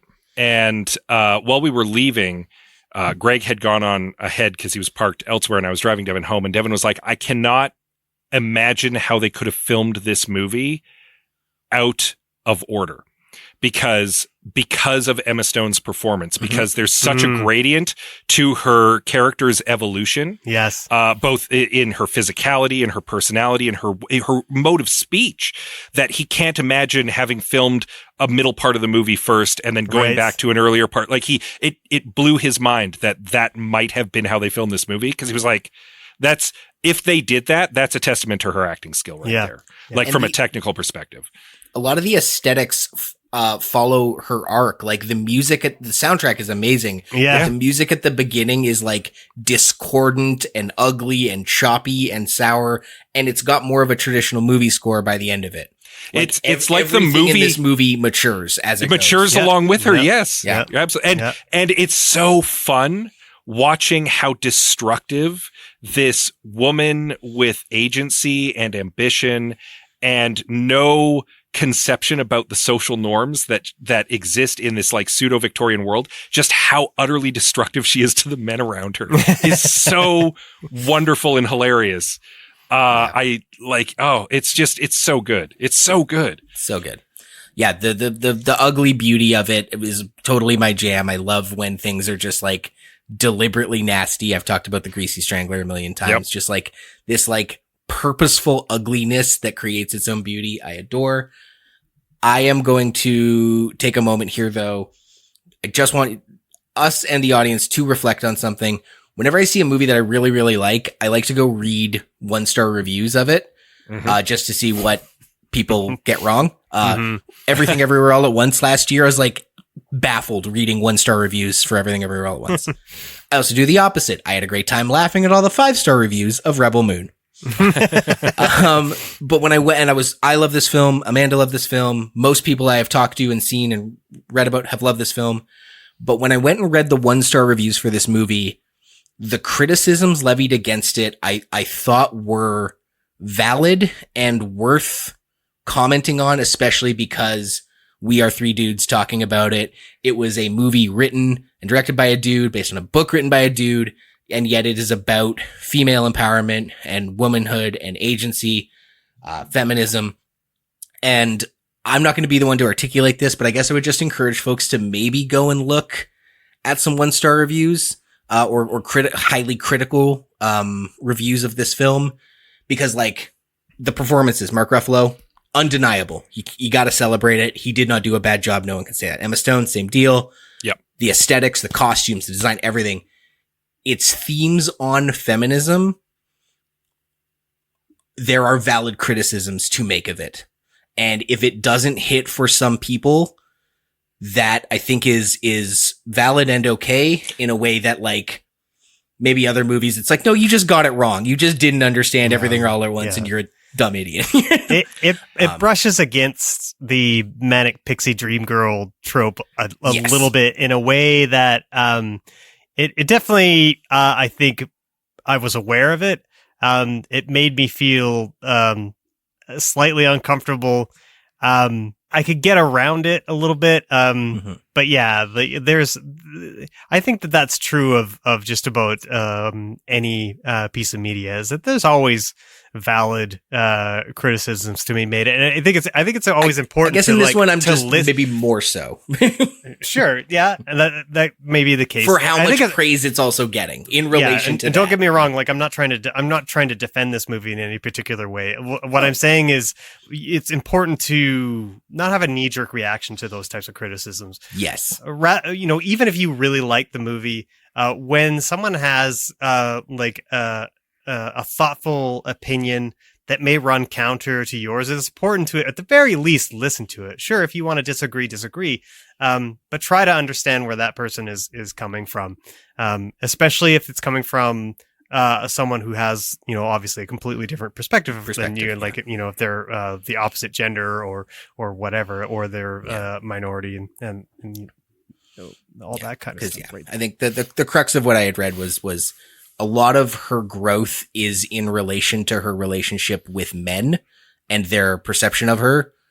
And because like so much of her story is told through this relationship with men and the meta text of being written directed by a man, it could be ooky to some people, or it could be just worth thinking about and considering, because it blows your mind with how good it is. Yeah. That it's easy to just like get totally saturated. It's the best movie I've ever seen, and it is though. It is the best movie of the year. It is the best movie of the year. It's great. Yeah, I think we're gonna end this whole thing on a movie that's sort of serendipitous. Yeah, my favorite movie of the year. Technically was a 2022 release, but it got its theatrical release and wide release in 23, so I'm counting it. I Like Movies. Both I Like Movies, and the name of the movie is I Like Movies. This is another Canadian film. I'm not deliberately trying to pick Canadian ones, just how it shook out. This movie connected with me in a way almost no other movie has. I alluded to the sort of seeing yourself on film aspect of things earlier in the episode. The main character of this movie was me at that age, to a degree that was profoundly uncomfortable, but also validating. Equally uncomfortable and validating. Equally as challenging and validating, I think, is the better way to phrase this. This movie was just like it found a nerve on my soul and like poked it, and it hurt. But then when it let go, it felt better. It like massaged a knot out of my spirit. The I Like Movies is about a young man a teenage boy growing up in sort of suburban Ontario, loves movies, lives and breathes film, especially Kubrick, which again, at that age, I was like gobbling up every Kubrick movie. He's a pretentious film snob. He's a pretentious film snob as a kid, but he's also, even without the film stuff, he is an arrogant, cocky, insufferable little shit with no self-awareness, in a way that I also very much was at that age. He gets a job at a video store to pay for going to film school, and basically through meeting a woman who manages that video store, he kind of gets a reality check on his own whole deal. Yeah, whole deal is the correct way to put it. And what I think stood out to me about this was that the auteur theory, the auteur reading of this film, I think is what is so important and what resonates.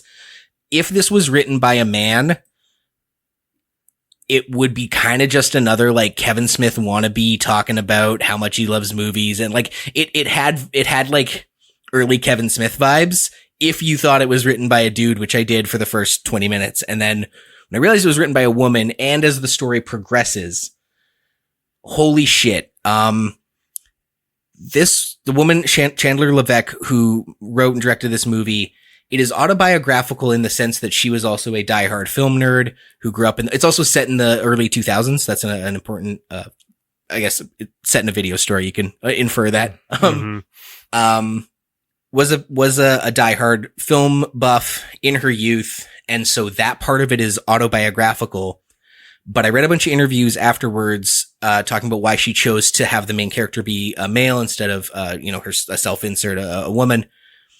And it was for two reasons. One, she didn't want it compared to Lady Bird, because that is also a coming of age movie about a woman in the early 2000s, figuring her shit out. She didn't want the Lady Bird comparisons, but more importantly, she saw an opportunity to explore a certain type of man that is often experienced in film circles, the kind of guy who this kid in this movie would have grown up to be a toxic film bro.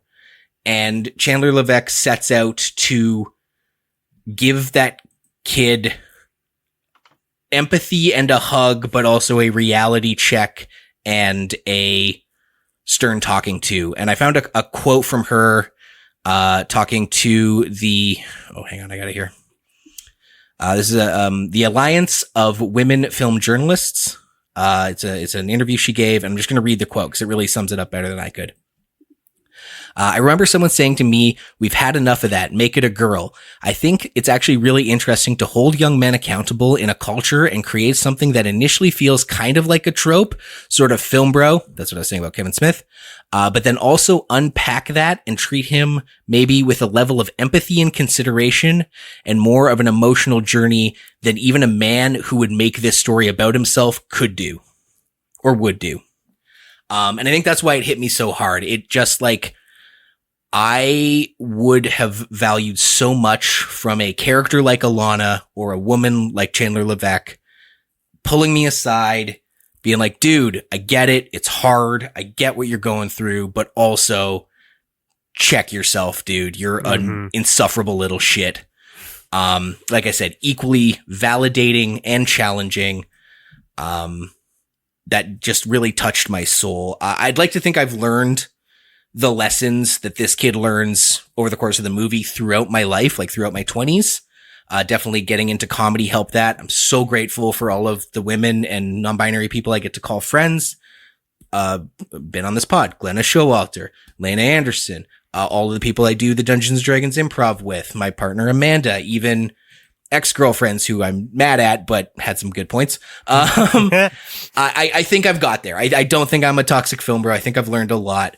But I was truly moved by the level of empathy Chandler Levesque gave to a certain type of dude she has definitely encountered and I might have become in 100 other alternate universes.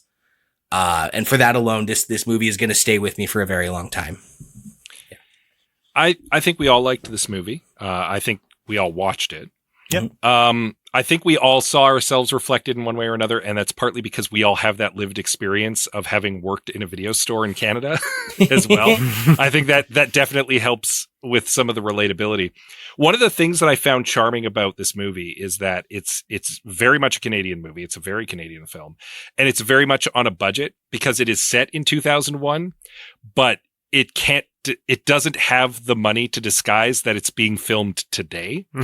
And so like at one point they go to a Cineplex Odeon theater and it's very clearly like a modern theater and not a 2001 theater, but there's nothing they can do about it. And I that didn't actually pull me out of the movie. I was actually more charmed by the movie by that. I quite enjoyed it. I thought it was good. I loved the journey that the character went on, especially because he is very unlikable at the beginning, but there's just enough there. Kind of unlikable even at understatement of the podcast. Here's the thing though. It's kind of a magic trick because as unlikable as he is at the beginning of the movie, you kind of want to see where he goes. Yeah. You kind of want to follow his journey because you kind of know he's going to end up somewhere better, and it's an earned better, and it doesn't come without him walking up to spoilers here, burning a lot of bridges along the way. But yeah, I completed the emotional arc with him, and I also quite enjoyed this film. Yeah, the young actor they got to do this is really does something incredible, and it was his first time in a film of great. He does a great job. Alana does a great job. I want to say what his mom's really good in the movie too. Everyone does good. There's one, like, everything about this that I described touched me, but right down to specific things. Like, there's a scene where he's having like a low-key panic attack, getting ready for his shift at the video store, and he's shoving his chubby little body into khaki pants and an ill-fitting Rogers Video polo shirt. And I'm like, no, like, this is me. Like, he's got his little pants and they don't fit, and he'd rather be wearing a t-shirt and jeans, and he's all anxious. It was too real. Yeah. I'm glad that you initially had talked with Liam about the sort of like open wounds or whatever that it was sort of poking at. 'Cause I definitely felt that too. Like, I felt like it was picking at scabs that I have about my own creative ambitions and dreams and things like that. And yeah, I think I feel like you're exactly right. Like, it hurt to go through that. Hurt like a good massage. Like, I think my experience was slightly different. I have a real tough time with cringe humor and cringe drama, and this movie was full of it. And I mostly was trying to hide under a pillow as I was watching it. So I couldn't, there were certain elements of it that kind of, prevented me from enjoying it maybe as much as the both of you did, but that's more of like a deeply personal thing. But I think in the end, like, it's a movie that stuck with me.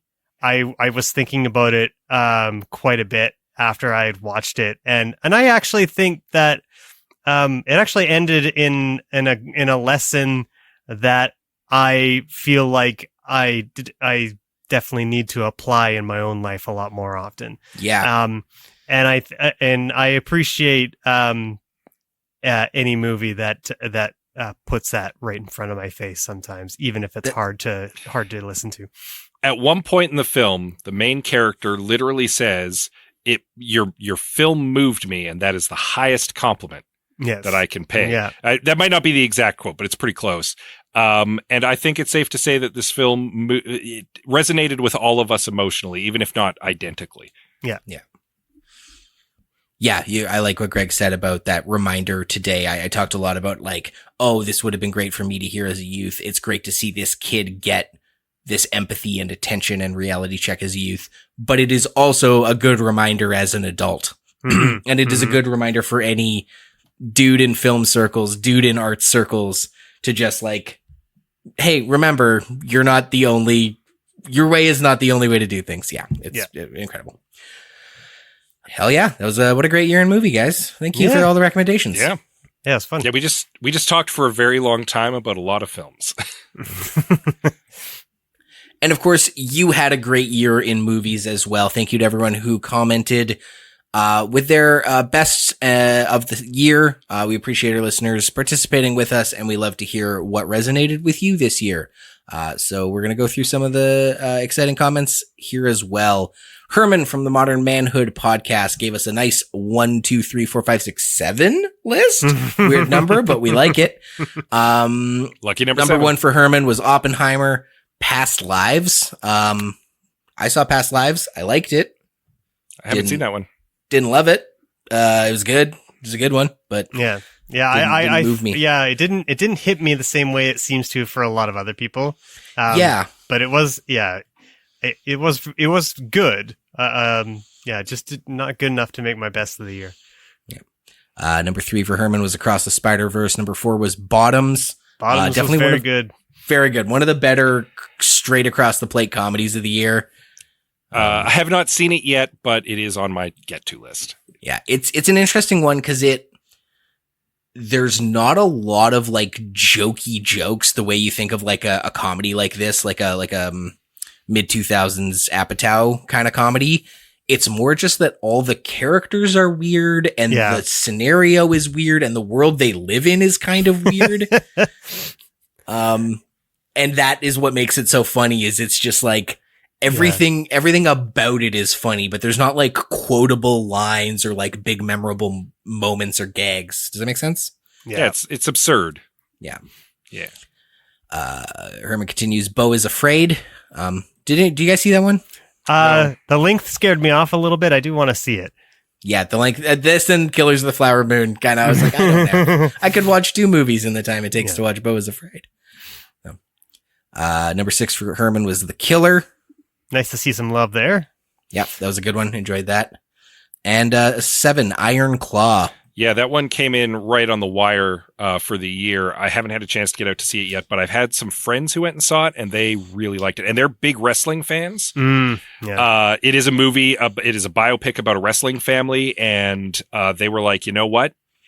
One of my friends is a huge wrestling fan, went with his mom, who knows nothing about wrestling, and they both loved it. So let's just say that, like, polar opposites, they both thought it was a great film. So nice. Thank you, Herman. My old buddy from my D&D days, Richie Panis, his D&D days, those continue for me. Richie Panis says, I thoroughly enjoyed Talk to Me. Yay. Yeah, not a lot of Australian, lots of Korean movies, lots of Canadian movies, obviously American movies. But yeah, Australia, make more movies. Agreed. You're good at it. Deja says, here are a couple left field picks for you. Bottoms is fun as hell. Hot take, it was definitely in my top 10 for the year. Valid. Deja continues, I really liked Scrapper. I really like Scrapper. But then I'm a sucker for British films about poverty and class struggle. It doesn't hit quite as hard as, say, Ken a Lock film, but it's definitely got a lot of heart. Leo was really charming and had some genuine laughs. Leo. Written and directed by Robert Smigel of Triumph the Insult Comic Dog fame or the Saturday Night Live, come back with my cartoon. That was more Jimmy Stewart than Robert Smigel, whatever. And then also Deja loved Past Lives, but that's probably going to be on a lot of best of lists this year. They continue. Yeah. Not ours. Not ours, but I think I've seen it on a lot of other lists. The Recovered podcast says Guardians of the Galaxy Volume 3, Barbie, and Poor Things. You were saying that, Liam, earlier, that if Oppenheimer and Godzilla Minus One are a good double feature, that Barbie and Poor Things might be a good double feature. And the 4 of them make like a Mario, Luigi, Wario, Waluigi, like quadrant. Watch Barbie and Poor Things back to back. It's kind of like Bizarro Barbie. Though I don't know that Poor Things and Godzilla Minus One necessarily have a conversation with each other the way Barbie and Oppenheimer did. Oh well. Tack comments, I haven't seen most of the must-watch movies of 2023, but these are the ones he hits us with. Godzilla Minus One. Evil definitely Dead saw Rise. the most important one. Yeah. Evil Dead Rise. That's a good one. I liked Evil Dead Rise a lot. Yeah. Saw it with some friends. It's definitely less gnarly than the first Evil Dead remake, but the acting and the story is better, so it kind of evens out. I'd say it's on par with that other Evil Dead remake. And then Tack continues, D&D, Honor Among Thieves, Guardians of the Galaxy 3, and number 5, Cocaine Bear. I don't think any of us caught Cocaine Bear. I did. No. It's fine. It's fine. Yeah, there's definitely some pretty hilarious moments that make it worthwhile. In that vein, there was one that I didn't get to see this year because it didn't hit any streaming services, but I was intrigued by the premise called Slaughterhouse. Either of you hear about this one? It's a slasher movie where a sloth is the killer. Is the bit. So we'll see. We'll see if that one is anything, but friend of the pod, Olav Rockney says, I'm going to flag one that flew under the radar for a lot of people, The Old Oak. It's a tale of racial tensions, dislocation, community building, and mutual aid set in the economically depressed northeast English city of Durham, just south of Newcastle. Elba Mari is really quite excellent as a young Syrian refugee who's passionate about photography. The movie doesn't offer simplistic answers to the tensions it depicts, but engages with compassionate eyes and thoughtfulness. Really quite an excellent movie. You have the one that we check out. Yeah, hadn't even heard of it. Thanks, Olav. Always good with the deep cuts, that Mr. Rockney. Dima says, a few that aren't being brought up enough. Rye Lane, When Evil Lurks, and Return to Seoul. I am actually not familiar with any of those, so I will have to. I've seen the poster for When Evil Lurks, and I just was like, yeah, I don't want to watch a Texas Chainsaw remake, especially if it's not even a Texas Chainsaw remake, but maybe that's not what it is. Cool. Thanks, Dima. We'll check those out. Zolgar says, I probably shouldn't say it like that in case it's a person's real name. I don't know if it's a Twitter handle or not, but Zolgar comments, I'd say mine are probably Godzilla Minus One, Sisu, and The Creator. Granted, there were some really good ones this year. Oppenheimer, Barbie, John Wick 4, Poor Things. Greg, you saw Sisu, right? Sisu? Yeah. Yeah, it's good. I didn't love it as much as maybe some others. It's a fine action movie. It's a little empty in my opinion, but outside of that, it's worth a watch. It's you get to see a lot of Nazis get absolutely trashed, which is fun. Nice. And Robin from Cinematological would agree. He says The Pope's Exorcist, Sisu, and Barbie, but the 4K transfer of The Abyss is also up there. Yeah, I suppose remakes and remasters count. One of the ones I didn't get to see this year was the A24 4K re-release of The Talking Heads Stop Making Sense. There were like 3 different days where I'm like, does anyone want to come see this in the theater with me? And then no, I couldn't get people, or I couldn't make it. So I'm excited for that one to hit streaming. You love a remaster. And lastly, Josh Scar from our friends over at Talking Smack says, I haven't seen many 2023 movies that particularly move me beyond Godzilla Minus One. The best of the rest would probably be Mission Impossible Dead Reckoning and Dungeons & Dragons Honor Among Thieves. Caveat, I enjoyed Barbie, but it's not a movie I felt like I'll be going back to a lot. Fair enough. Fair. Yeah. Yeah. Couple great movies that I've seen making the rounds that I don't think any of us really got a chance to get out and see yet. Saltburn came in under the wire at the end of the year. I've heard some mixed things, but the things that I've heard good about it were really good. The Boy and the Heron, Hayao Miyazaki, Studio Ghibli. I mean, it probably would have been my best animated movie of the year if I'd had a chance to see it, but I just haven't had. I had a choice to see that or Godzilla Minus One. I don't regret my choice. We'll put it that way. Zone of Interest as well. Also on my to watch list. I heard really good things about it, but just haven't been able to see it. May, December, I think is the only one that I really wanted to see and didn't get a chance to yet. It's on Netflix, just haven't had the time. It was that or Past Lives, and I bet on Past Lives in my crunch for this episode. But there's also one, technically a 2022 movie. I've just been damned if I can find it. If anyone knows, please tell us on Twitter where I can watch How to Blow Up a Pipeline. Yeah, me too. I would love to see that. And if you do want to get a hold of us, oh man, the places you can connect with us. You can find us at I Have Some Notes on Twitter /X, Facebook.com/I Have Some Notes, at I Have Some Notes Pod on Instagram, or best of all, come find our website, IHaveSomeNotes.com. Get the link to our Discord server. We're having great conversations over there. And it's one of the places we source comments for the listener comments area. So please come join our Discord server. Links are available in our link tree. Otherwise, please subscribe, rate, and review on Apple or Google or whatever your favorite podcast app is that you'd be listening to now. Yar, you can also go and check us out on patreon.com/I Have Some Notes. That's where you can throw us a couple bucks if you've got some lucre that you want to share, because it helps keep the lights on around here. We definitely appreciate all of our patrons, and we would like to also appreciate you the very same way. Thank you very much if you've made it all the way through to this very long episode. Tune in 2 weeks for a likely shorter episode where we maybe court controversy taking on a Richard Linklater film called Everybody Wants Some. Until then, I'm Liam Creswick. I'm Scott C. Bourgeois. And I'm Greg Beaver. Keep watching the skies.